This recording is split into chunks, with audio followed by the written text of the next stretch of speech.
मंगलमूर्ति सद्गुरु मिलवई सर्वाधार, मंगलमय मंगल करनो बिन बहुबारंबार। श्रद्धेय महानुभावों,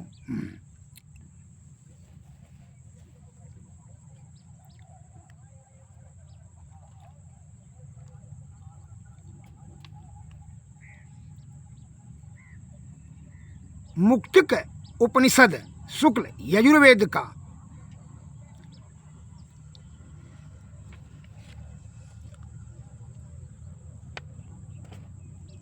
अध्याय 2 के पद में आया है, द्वै बीजे चित्त वृक्षस्य प्राणस्पंदन वासने एकम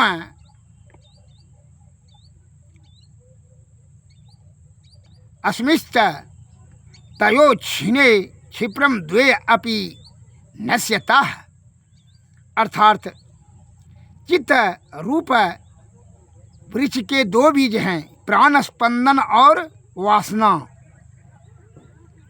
इन दोनों में से एक के छीन हो जाने से दोनों का ही नाश को प्राप्त होते हैं। दूसरा पद में बताया है, अवासनात्व वात सततम यदा न मनुते मन अनमनस्ता तदो यदि परम उपशम प्रदा। अर्थात मन जब वासना विहीन होकर विषय को ग्रहण नहीं करता है तब मन का अस्तित्व नष्ट हो जाता है और परम शांति का उदय होता है। मन जब वासना विहीन होकर के वासना से जब विहीन हो जाती है, विरक्त हो जाती है, तो विषय को ग्रहण जब नहीं करता है तब मन का अस्तित्व ही नष्ट हो जाता है। और जब मन का अस्तित्व का मन विषयों का मालिक है और मन का ही जब अस्तित्व नष्ट हो जाता है तो परम शांति की प्राप्ति होती है। अर्थात विषयों से कुसंगति छूट जाता है। प्राण को, चेतन जीव को उसका सुपरिणाम यह होता है कि वह निर्मल और पवित्र होकर करके वो परम पद अर्थात परमात्मा की प्राप्ति कर पाता है। क्योंकि इसलिए विषय की आसक्ति के कारण से ही जीव आत्मा की दुर्गति होती रहती है और विषयों का मालिक मन है और मन ही जब विषयों को ग्रहण करना छोड़ देता है अर्थात विषयों से विरक्ति हो जाती है तो फिर जो है वह परम शांति प्राप्त करता है। कौन? चैतन्य जीव। उसको ईश्वर प्राप्त करने में फिर कोई भी बाधा उत्पन्न नहीं करने वाला रहता है। अतः इसके लिए आप विषय का त्याग अर्थात ब्रह्म तत्व का दर्शन, सहज अवस्था, इसके लिए सद्गुरु के शरण में जाना अति अनिवार्य है। जिस प्रकार एक उदाहरण देते हैं, जिस प्रकार पत्थर को मूर्तिकार के पास जब जाता है तो उस पत्थर को मूर्तिकार अपने हथौड़ा और छीनी और अपने ज्ञान और परिश्रम से शंकर जी का, भगवान का मूर्ति बना देते हैं तो वह बेशकीमती होता है, पूजनीय हो जाता है। और वही धोबिया का पाट बना देता है छोटा कलाकार तो क्या होता है, उस पर जो है गंदा कपड़ा रोज साफ सफाई किया जाता है तो क्या होता है, वह दुर्गति ही होता है। और वही पत्थर का जब कलाकार मूर्ति बना देता है मूर्तिकार ने तो वह पूजनीय हो जाता है। तो यह खेल जो है इस बात का पर निर्भर है कि योग्यता और ज्ञानी से, योगी ज्ञानी से उनके संपर्क में जाने से यह जीवात्मा को परमात्मा की प्राप्ति करने की विधि युक्ति प्राप्त हो जाता है।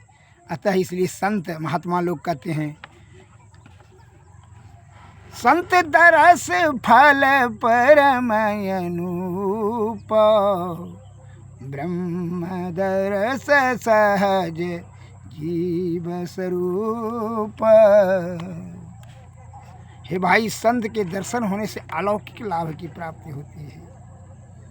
एक बार मैं एक कहानी से बता रहा हूँ। एक बार एक प्रसिद्ध मूर्तिकार किसी दूर के स्थान में भगवान की मूर्ति बनाने के लिए बुलाया गया। वह मूर्तिकार अपने औजारों को लेकर के लंबी यात्रा पर निकल पड़ा। बीच में जंगल में रास्ते में उसे एक सुंदर पत्थर दिखाई पड़ा। वह पत्थर कला आकृति बनाने के लिए बड़ा ही ठोस और उत्तम था। मूर्तिकार के मन में हुआ कि क्यों न यहाँ रुककर इस पत्थर से मूर्ति बनाई जाए। उसने छेनी हथौड़ा निकाला। जैसे ही वह पत्थर पर छेनी चलाना शुरू किया, वह पत्थर से करुण आवाज़ आई, मुझे छोड़ दो, मुझे कष्ट मत दो, मुझे भगवान नहीं बनना है। मूर्तिकार आश्चर्य में पड़ गया और उसे छोड़कर आगे बढ़ गया। चलते चलते आगे जाने के बाद जिस प्रकार विषय भोगी जो रत है, विषय में संलिप्त है, बड़ी आसक्ति हो गई है, भोग वासना में जो पूर्ण रूपेण से संलिप्त हो गया, उसको अगर उसके छोड़ कर करके कहिए संत के शरण में जाओ, ईश्वर की प्राप्ति करने के लिए चलो, उसके लिए सद्गुरु के शरण में जाओ, सत्संग भजन करो, विषय की आसक्ति को त्यागो, तो उसका बड़ा कष्ट होगा उसको। उसी प्रकार क्योंकि उसका जो है मन के कारण से, मन के कुसंगति के कारण से जीव आत्मा विषय की आसक्ति हो गई है, जिसके कारण से उसको वह दुर्गति भी अब रुचिकर होने लगा, अच्छा लगने लगता है, वह सद्बुद्धि ग्रहण नहीं कर पाता है। उसी में दुख वह भोगते रहता है। अब चलते आगे चलकार जो है वो कलाकार आगे चलते चलते बाद में पुनः एक अच्छी गुणवत्ता वाला पत्थर मिल गया। उसने फिर से छेनी हथौड़ा निकालकर पत्थर को तराशने लगा। कड़ी मेहनत के बाद भगवान का सुंदर रूप बना करके तैयार कर दिया। उसके मन में हुआ कि मूर्ति को साथ में लेकर चलना चाहिए।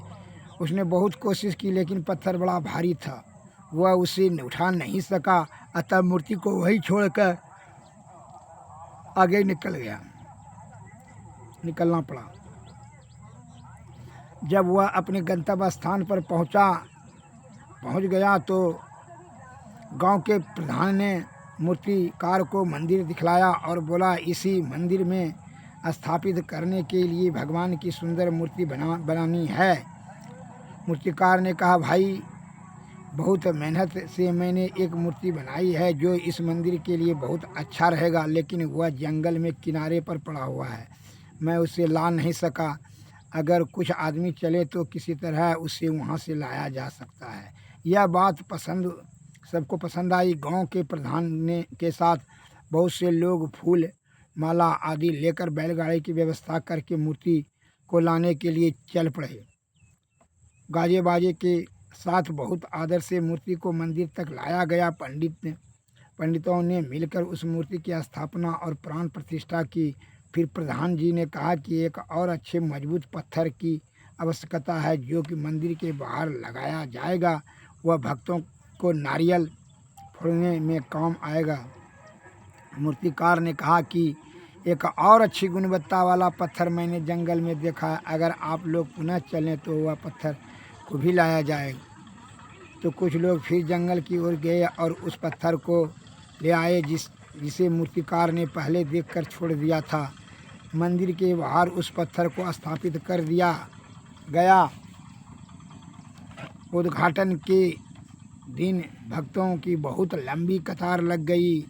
लोग पूजन करने लगे के लिए व्यग्र हो रहे थे। सभी बारी बारी से आने लगे। लोग बाहर में नारियल फोड़ते हुए अंदर भगवान के पास आते, पूजन करते, प्रसाद पाकर वहाँ से अपने घर को चले जाते। यह क्रम दिन भर चलता रहा। जब रात हुई और मंदिर का पट बंद हो गया तो भगवान बने पत्थर से बाहर में पड़ा। पत्थर बोला, भाई मेरे ऊपर लोगों ने इतने नारियल फोड़े हैं कि मैं तो परेशान हो गया हूँ। लोग तुझ पर फूल चढ़ाते हैं, चंदन लगाते हैं, सिर झुकाते हैं और मेरे ऊपर आकर के नारियल पटकते हैं। देखो भाई, हम दोनों तो एक ही जंगल से आए हैं, लेकिन तेरी किस्मत कैसी है और मेरी किस्मत कैसी है। भगवान बने पत्थर ने उत्तर दिया, कहना तो बहुत आसान है, पर ज़रा विचार करके देखो कि पहले कितनी छीनी मेरे ऊपर पड़ी है, मैंने कितने हथौड़े की चोट खाई है, तब जाकर मेरी पूजा हो रही है। तुमने कष्ट सहना स्वीकार नहीं किया, इसलिए तेरी इतनी उपेक्षा हो रही है। किसी शायर ने कहा, शायर का कलाम है, जीवन जीना आसान नहीं होता, बिना संघर्ष के कोई महान नहीं होता। जब तक ना पड़े हथौड़े की चोट, पत्थर भी कभी भगवान नहीं होता। जब तक कि पत्थर ने चोट बर्दाश्त नहीं करे छेनी हथौड़ा का, तब तक वह भगवान का रूप आकार नहीं ग्रहण कर सकता। उसी प्रकार सदगुरु के शरण में जाकर उनकी सेवा शुश्रूषा कर करके सदगुरु के बताए हुए कथनानुसार उनके शब्दों को अमल करने से ही दुर्गुण का नाश होगा, विषय वासना से विरक्ति होगी, तभी आपको आसक्ति विषय से जो है उसका त्याग करने की शक्ति प्राप्त होगी। जब तक आप विषय की आसक्ति का त्याग नहीं करते हैं, अंतर्मुखी अंतः साधना से ही ईश्वर प्राप्ति कर सकेंगे। इसके लिए सद्गुरु की सेवा निष्कपट निश्चल होकर के प्रगाढ़ श्रद्धा और प्रेम के साथ उनके चरणों की सेवा करके ही आप जुक्ति से भक्ति, भक्ति से मुक्ति। श्री सद्गुरु महाराज की जय। जैसे कोई कुम्हार जब मिट्टी का घड़ा बनाता है, मिट्टी को कितना गूंथता है, लाश से निचोड़ता है, फिर जो है उसको एक एक कर करके उसका कंकड़ पत्थर को निकालता है, फिर जो है उसको चाक पर घुमा करके और फिर उसको घड़ा बनाता है, और फिर जो है उसको हाथ के सहारे नीचे में रखते हुए कितना चोट मारता है पाटी से, और तब वह चोट से जो घड़ा बन जाता है तो उसका कीमत होता है। वह जो है उसमें ठंडा पानी रखा जाता है, उसकी योग्यता बढ़ जाती है, उसकी महत्ता बढ़ जाती है। वह उसमें ठंडा पानी रख कर करके मनुष्य पी करके तृप्ति प्राप्त करता है।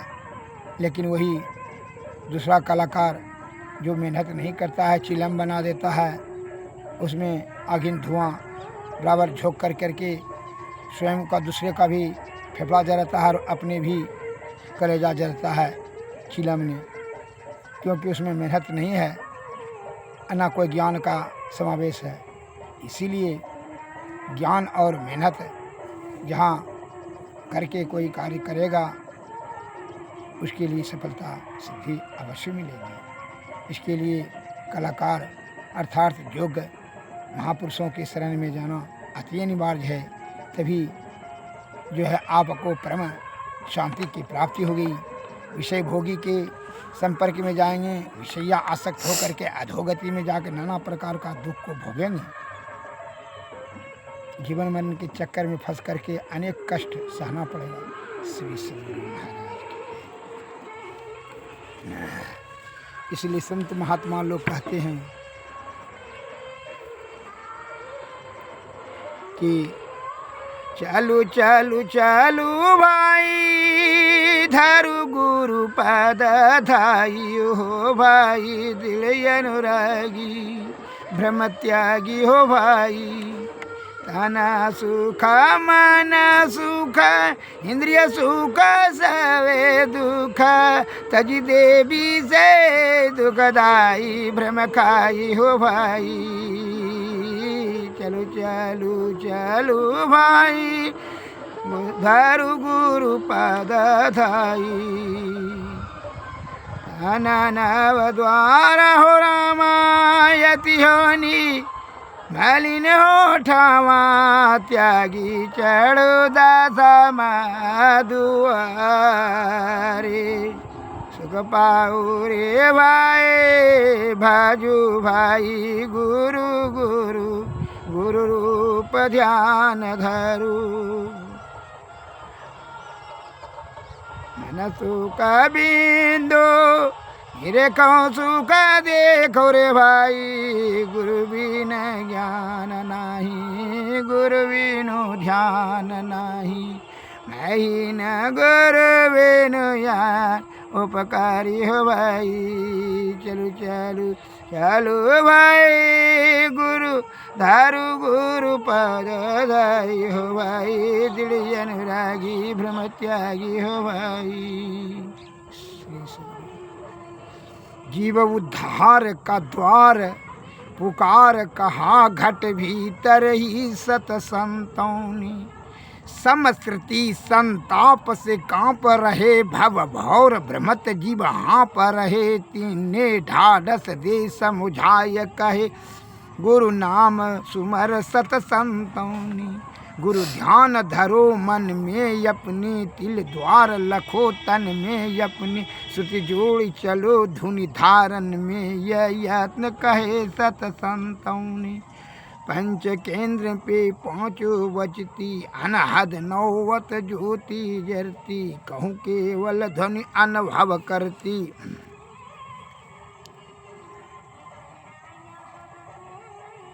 सुरत तन में कहे सत संतन सत संतन की सत युक्ति यही से भव बंधन दूर सही होता मही शंका न रही सत सत्य कहा सत संतौनी जीव उद्धार का द्वार पुकार कहा घट भीतर ही सत संतौनी समश्रुति संताप से कांप रहे भव भौर भ्रमर जीव हाँप रहे जीव इन्हें ढाढ़स दे समुझाए कहे गुरु नाम सुमर तत संतौनी हे सदगुरु का नाम सुमरण कर तभी तुम्हारा यह दुखों से निवृत्ति होकर परम शांति की प्राप्ति करेगा। दूसरा कोई उपाय नहीं है। यह जीते जी कर लो सदगुरु की चरणों की सेवा से युक्ति प्राप्त करके भक्ति कर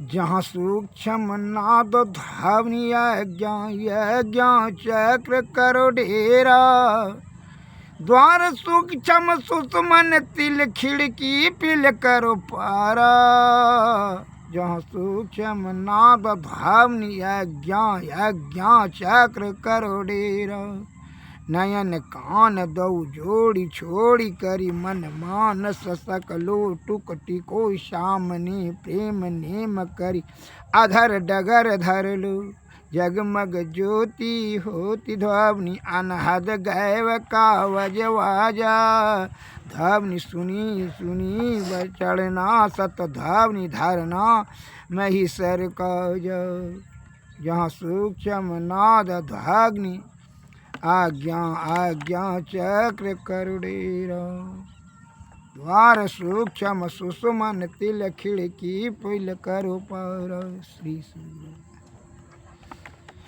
छन छन पल पल तमय तिरावई नर्तन दुर्लभ फिर नहीं पावई धन जन परिजन सहित अपन तन सब छाड़ी जेहु काम तन आवई छन छन पल पल समय तिरावई नर्तन दुर्लभ फिर नहीं पावई दुर्लभ मानुष तन करिए गुरु भजन बिना रे भजन जन्म व्यर्थ न सावई गुरु गुरु जपु नाम गुरु ध्यान धरु राम कुरु पद नख मनि सन मुख लखावई पद नख बिंदु धरि मन दृष्टि थिर करी नख तेंदु भानु में गुरु पावई यही विधि ध्यान धरि दिव्य दृष्टि करी करी राम नाम सार धुन गुरु पर खोवई छन छन पल पल समय सिरवई निर्तन दुर्लभ फिर नहीं पावई गुरु ही सो शब्द रूप शांति ओ प्रद और नु पय ही विधि गुरु भजी मोक्ष पावै छन छन पल पल समय सिरवै निर्तन दुर्लभ फिर नहीं पावै धन जन परिजन सहित अपन तन सब छाड़ी केहू अंत कामन आवै श्री सद्गुरु महाराज की जय। आरती तन मंदिर में कीजिए दृष्टि जुगल कर शन मुख दीजे चमकई बिंदु सूक्ष्म यति उज्ज्वल ब्रह्म ज्योति अनुपम लख लीजे जगमग जगमग रूप ब्रह्मांड निरखी निरखी ज्योति तजगी शब्द सूरत अभ्यास सरलता करिकारी सारा सवाद गईली ऐसी गति कया गह त्यागी भरम भरम भ्रम भेद सकल मल छी भवखंडन यारति निर्मल हरिमें ही अमृत रस पीजे आरती तन मंदिर में कीजिए श्री जुगल कर सन मुख दीजिए श्री सद्गुरु महाराज नमस्कार।